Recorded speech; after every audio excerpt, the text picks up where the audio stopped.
Okay, so today I want to talk to you about the real MVP of your sourdough, and that is your sourdough starter. So a couple weeks ago, I talked about the leaven, how to properly make a sourdough leaven so that you can optimize your oven spring and your gluten development in your bread dough and have a really nice experience when you're making your bread.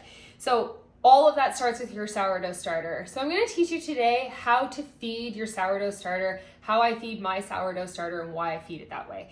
So I'm going to talk a little bit about ratios. So I feed my starter a 1:5:5 ratio, which means that there's 5 parts food and 1 part sourdough in my sourdough starter. So I guess the big question is, can you feed 1:1:1, so equal parts flour, water, and starter? You absolutely can. The only difference in your ratios is that if you have a lower ratio, like a 1:1:1 or 1:2:2, your sourdough starter is going to ferment and reach its peak a lot faster than if you were to feed it 1:4:1:5. If you live in a hotter climate, you're going to really want to do those larger ratios of 1:5:5 because it just takes that much longer for it to kind of eat, essentially. And so it takes that much longer for it to rise and grow and reach its peak. Otherwise, if you're feeding a 1:1 ratio, you're going to end up feeding your sourdough starter multiple times a day because it's going to hit that peak so much faster because it only has 1 part food to 1 part sourdough. With this ratio, I really like it because your sourdough starter gets to eat and grow and eat and grow and eat and grow 5 times before it reaches its peak. It usually will triple in size, and it has so much strength and so much activity in the jar. I'm going to show you mine. That being said, if you live in a cooler climate, so it is winter here right now, it's quite cold.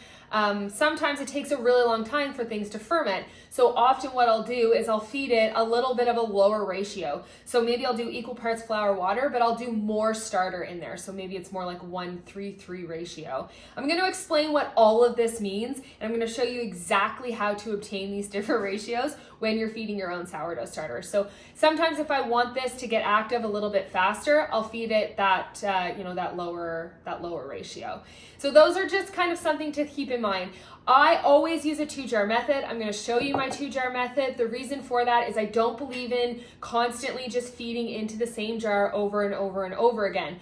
Your starter needs at least, at the very minimum, equal parts food to sourdough. So if you have something like this, well, then you need at least that much if you're not discarding. So eventually you're going to end up with something this size with your sourdough starter. And what happens with that is then you end up wasting so much flour. So you're going to be dumping so much flour over and over and over. And it ends up just sort of drowning and choking out your starter. And you don't ever get the activity that you're going to if you're feeding into a clean jar. Every single time you're going to take from here, put in here, feed it your exact ratios. You know exactly how much food your starter is getting, and it's really consistent. So it's always going to be fermenting the same way. It's always going to be getting super active as long as you're using consistent flour. The next thing I want to talk about with your sourdough starter is your flour. So you need a nice, strong flour when you're feeding your starter. If you do not have that, then it's never going to ferment optimally. You're never going to get the gluten development in your starter, which means you're just never going to get it in your bread. So really making sure that you're feeding a really strong, high protein flour. I know a lot of people will feed whole grain to their sourdough starters. I don't believe in doing that. I think that over time, the bran starts to accumulate in your starter because you're constantly feeding it more and more whole grain flour. And after a while, that bran starts to slice through your ferment, which will end up flattening it out and result in not as much activity in your sourdough starter. So for my own personal opinion, and again, it is my own personal experience, I'm not saying that it's wrong. There's lots of different ways to do sourdough, but I don't believe in using whole grain flour for your sourdough starter because I don't believe that it can optimally activate and develop the gluten the same way that an all-purpose or a bread flour can. So I look for at least 13% protein in my flour. I use an all-purpose organic flour from we're in Nova Scotia, so here in Canada, we can get some really nice high protein all-purpose flour. If you don't live in Canada and you're in the States or even elsewhere, it's really hard to find really high protein all-purpose flour. So you're gonna wanna go to more something like a bread flour. Using a bread flour in your sourdough starter is really highly recommended. It's going to give you the protein content that you're going to need to get that nice development of the gluten and that nice activity. So I'm going to show you, let's get started. I'm going to show you the 2-jar method on how to properly feed your sourdough starter so that you're not wasting flour, so that it's always getting nice and active, and the do's and don'ts for your sourdough starter as you kind of move through your feeding process yourself. Okay, so this is how I start all of my sourdough classes, is teaching how to properly maintain a sourdough starter. So you can get a dehydrated starter. I suggest activating a dehydrated starter. It's quicker and you get your nice active bubbly starter a lot faster than if you were gonna start it by yourself. So here's my flour and here's my sourdough starter. It's gone past its peak. Usually it'll rise right up to the top there. So what I'm gonna do here, so I always keep 2 jars, okay? So these are my sourdough starter jars. And then I keep a discard jar in the fridge. So what I'm gonna do is I always keep one clean and then one with starter in it. So I am going to take a spoonful of this. First, I'm actually going to do the water and the flour. So I'm gonna take my equal parts, water and flour. So it works out to about 50 grams of water and 50 grams of flour. Or if you don't use a scale, you can do about a 1/4 cup of water and about 1/3 cup of flour. So then we're gonna take it works out to 1 to 5 to 5. So we have a 1 to 5 ratio. So we have 50 and 50, which means our 1 needs to be 10 grams of our sourdough starter. And you can just kind of eyeball this, but it works out to about a small spoon. And you're gonna just take that out. And it's okay, again, if it's a little more than 10 grams, it just means it's gonna ferment a little bit faster. It's not a big deal. Okay, so then we're gonna stir this up.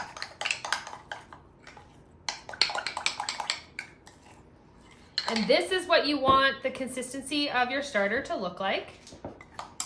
So nice and thick. You can already start to see the gluten developing, like as you stir it, it will start to get stretchy. Okay.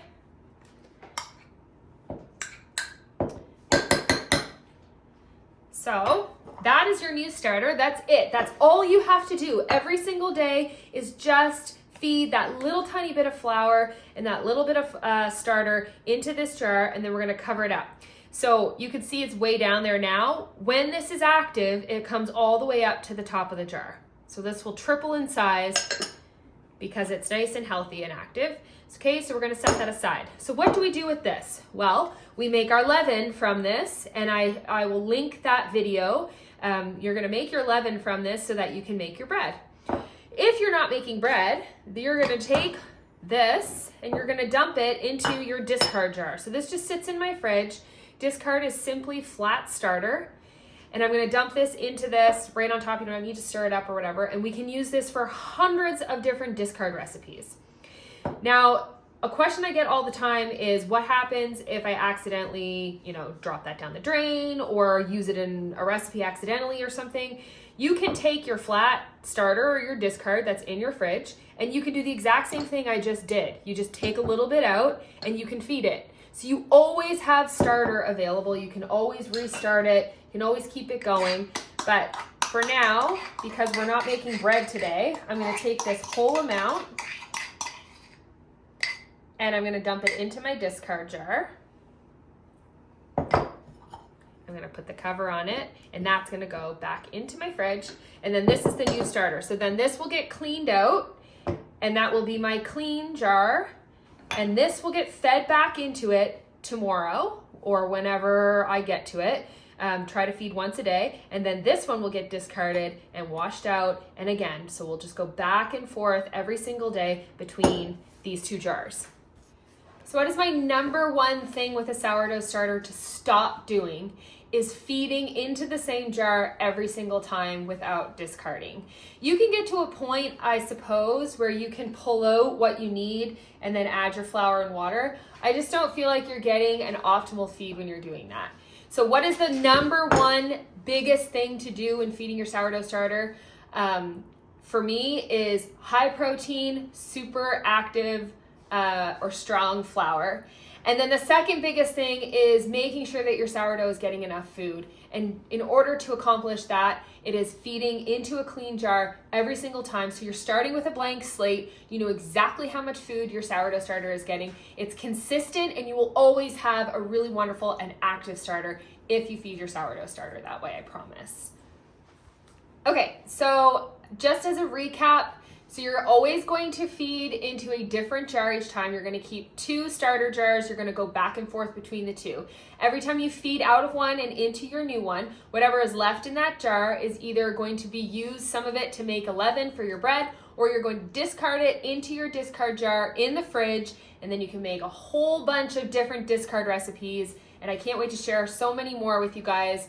But there's already some on my channel if you want to go and take a peek at some of the discard recipes. I just keep the jar in my fridge. You can take it right out of the fridge and use it right in your discard recipes.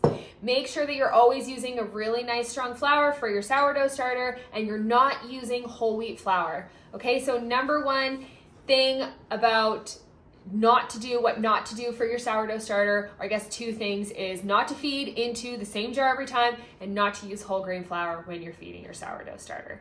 Okay, so you can leave a question or a comment below if you're confused about this method, but this is the method that I've been using for years and years and years. It is what works best for me in my kitchen. It saves so much money on flour. You use way less flour when you're feeding your sourdough this way. And then I also have a really awesome jar of discard in my fridge to use for any of the recipes that I want. You can essentially make pretty much anything into sourdough.